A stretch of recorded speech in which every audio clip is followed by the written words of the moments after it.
سلام به همه دوستان عزیز. این کانال قرار هست به مسائل مربوط به تبعیض جنسیتی در ایران بپردازه و اینکه برای مقابله با این قضیه چه راههایی هست، چه امکاناتی داریم و به چه دانشی نیاز داریم. بیگمان مردم ما و زنان ایران سالهای ساله که در این مسیر قرار دارند.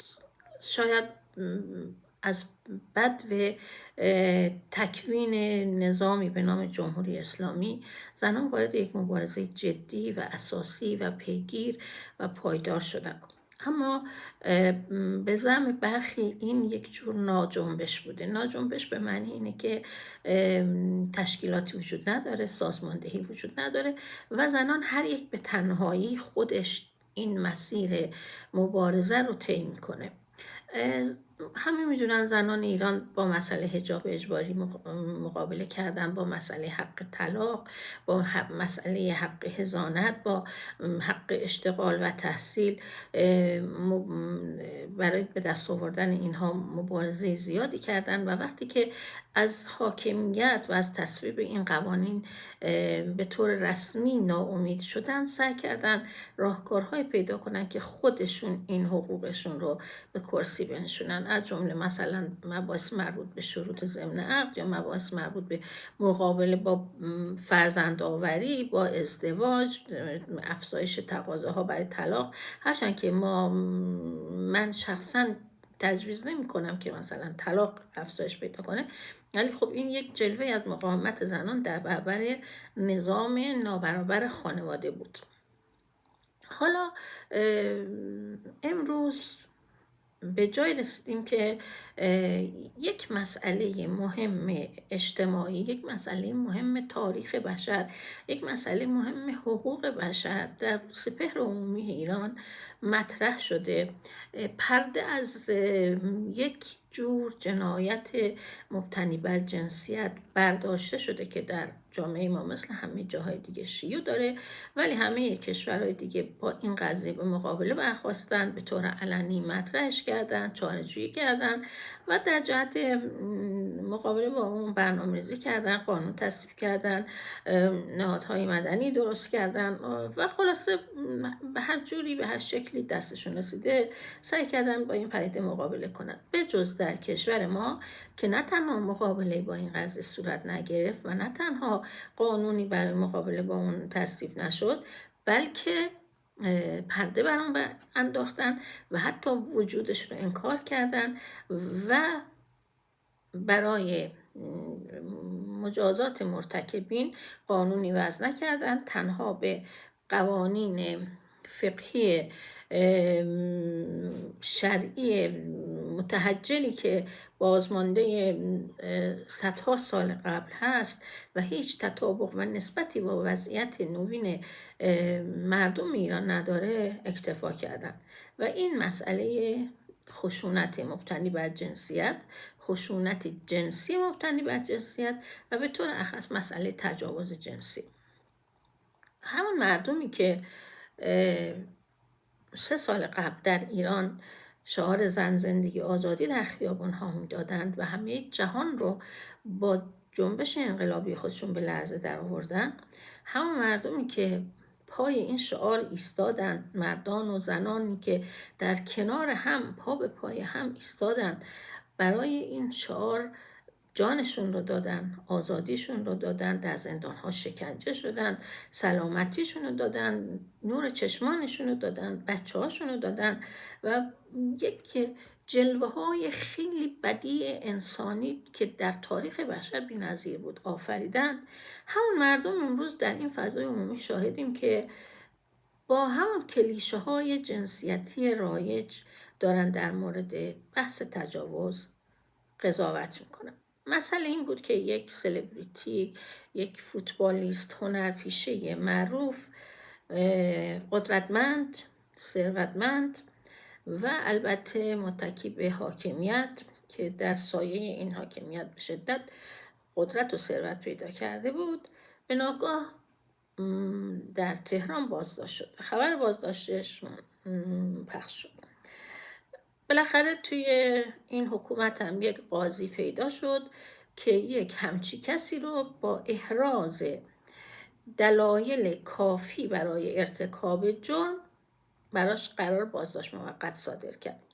و از اونجایی که وقتی که قاضی علم پیدا کنه که اوضاع احوال پرونده، دلایلی که در موجود داره، مستنداتی که وجود داره حکایت از وقوع جرم میکنه، مکلفه که در مواردی که مجازات جرم اعدام یا حبس ابده، یا در مواردی که بیم و خطر فرار متهم وجود داره و یا بیم و خطر تبانی با بقیه یا ارعاب شهود و چنین چیزهایی وجود داره، متهم رو در بازداشت نگه داره، این کار کرد.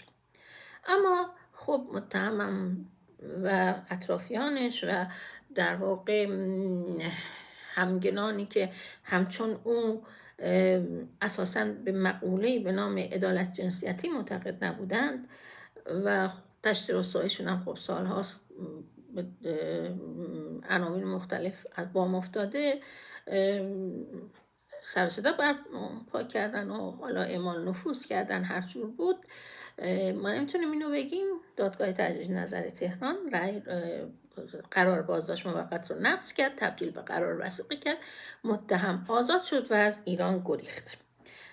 به نظر من این کار قضات دادگاه تجدید نظر تهران یک جور تخلف انتظامی تلقی میشه، چون وقتی بیم فرار متهم وجود داره باید در بازداشت نگه داشته بشه، اونم متهمی که شاکی خصوصی داره و حق یک نفر دیگه در اینجا تضییع میشه و به خطر میفته. به هر حال حالا ما به اینا کار نداریم، اینا یک قسمت قضیه است. آنچه که ما میخوایم به اون بپردازیم، چرا آن صدایی که از جامعه ایران در این ماجرا بلند شد، صدای حمایت از بزهدیده، صدای حمایت از قربانی، صدای حمایت از زن ستمدیده‌ای که فریاد میزد مورد تعرض قرار گرفته، قربانی یک فرد قدرتمند شده، در نظام قدرت و ثروت مورد ظلم قرار گرفته، صدای اون زن نبود.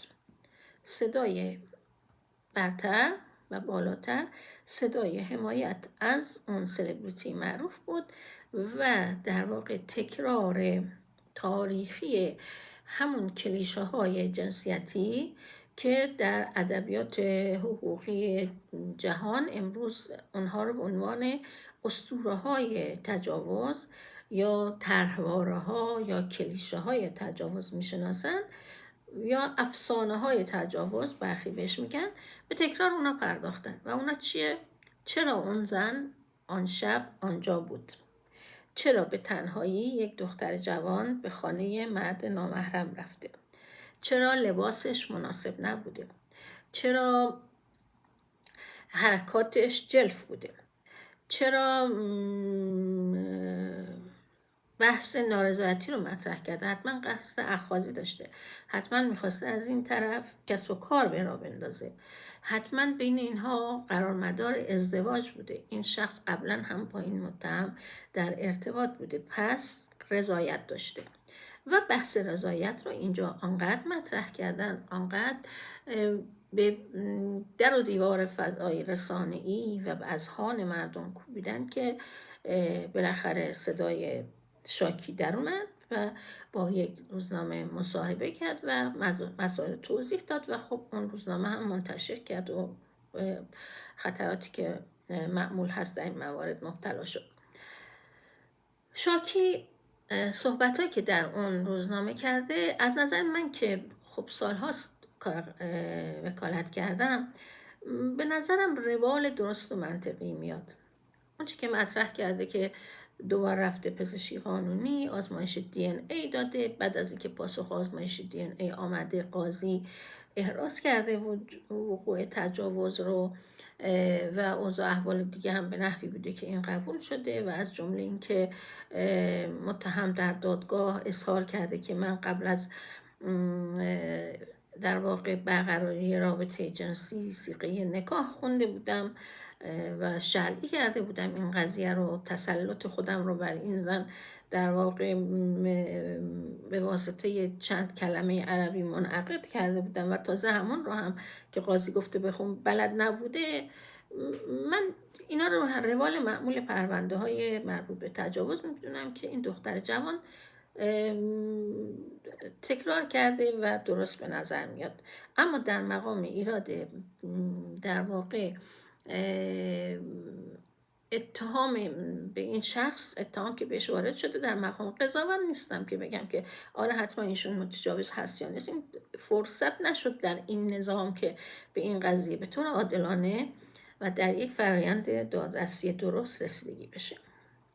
حالا مسئله که من میخوام مطرح کنم اینه که چرا جامعه ما، جامعه‌ای که به زعم بسیاری از صاحب نظران نخستین انقلاب زنانه را در تاریخ بشر رقم زده بود، به فاصله کوتاهی از اون چنین آزمونی پس داد. به فاصله کوتاهی از اون در ردیف همه جوامع معمولی قرار گرفت که در مواجهه با خشونت جنسی بر زنان این افسانه های تجاوز رو بازگو میکنن. در همه دنیا هم هست، اینها هم که نوشته شده.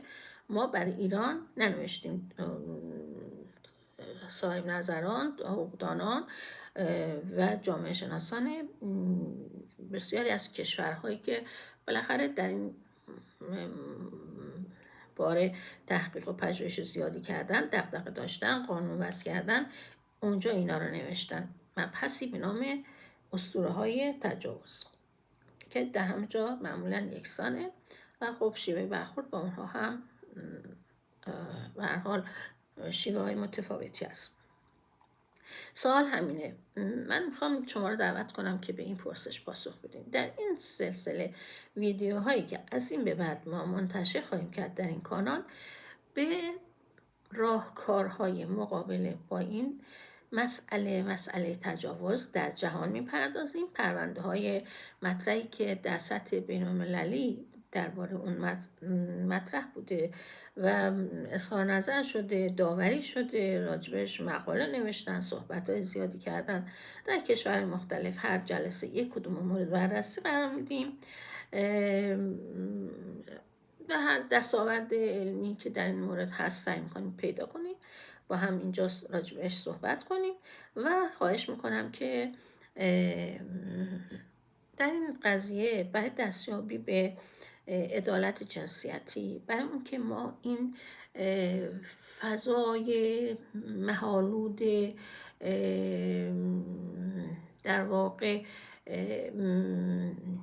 و همزده دو قطبی بین زن و مرد در ایران رو بهش فائق بیایم، به عدالت دسترسی پیدا کنیم، به برابری دسترسی پیدا کنیم و به روزی که وقتی راجع به انسان صحبت میکنیم به زن بودن یا مرد بودنش فکر نکنیم، به انسان بودنش فکر کنیم، به بشریت فکر کنیم، به حقوق بشر فکر کنیم، به حقوق بشری که جهان علیرغم این همه تلاش و این همه سالایی که گذشته روز به روز بیشتر تضییع میشه، روز به روز در معرض مخاطرات جدیدی قرار میگیره و زیر دست و پا له میشه.